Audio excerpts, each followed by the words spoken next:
I've been informed of the ruling by the CAF Appeals Board concerning the appeal by Morocco relating to the Aucun Morocco 2025 final match. And I previously expressed my extreme disappointment with the incidences that took place at the final match.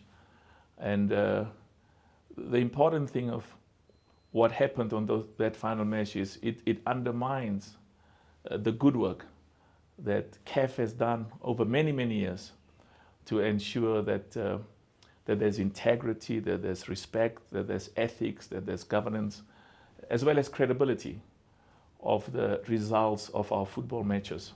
The occurrences, those incidences at the final match of the Aucun Morocco exposes is the work that we are still dealing with concerning the suspicion and distrust. It's a legacy issue.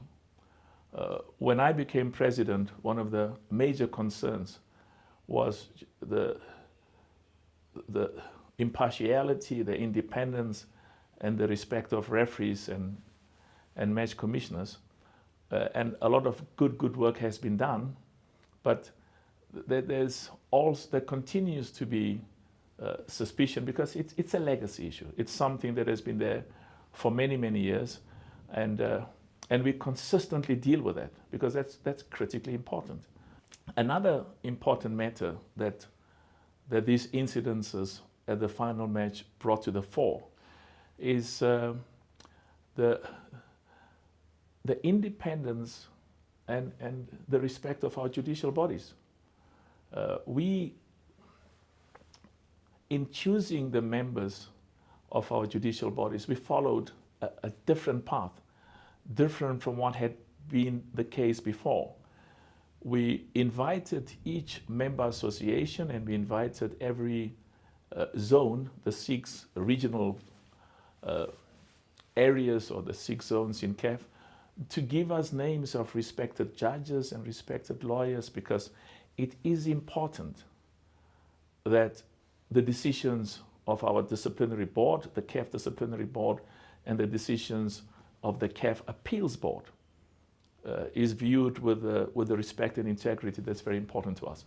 So if you look at the composition of those bodies, they reflect some of the most respected lawyers and judges on the continent.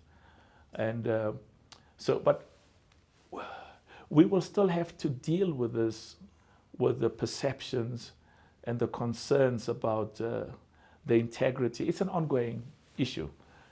We are very clear at CAF that we are enormously committed to ensure that not only in terms of what we do, because we've implemented best practices. We've identified judges and lawyers from every region, from every zone, from the 54 countries in Africa, to make sure that these are people who have integrity and have a track record.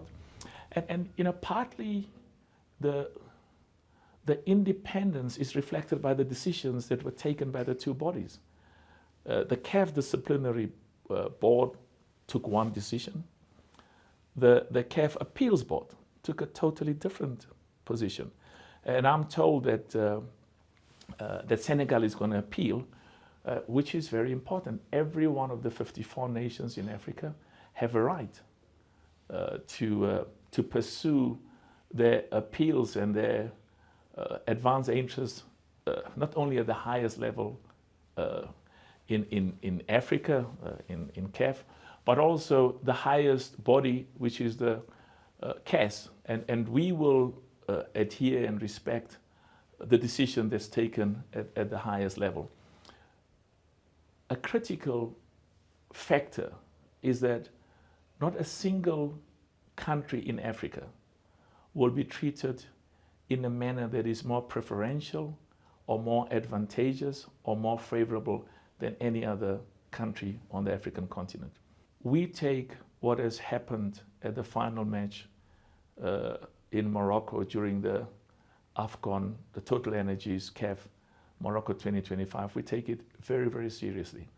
And we have already started with very important steps to make sure that those areas which have been identified as deficiencies and where there's need for improvement, that the necessary resolutions are passed. We have very high standards that we set for ourselves. It is important for us that ordinary football supporters and spectators in every one of the 54 countries in Africa, in their judgment, not in CAF's judgment, not in my judgment, regard the decisions of our judicial bodies as fair, with integrity and impartiality. And what is equally important, that they regard our referees, our VAR operators, and our match commissioners as people who are fair and just, and those decisions that are taken reflects the impartiality and independence that's critically important.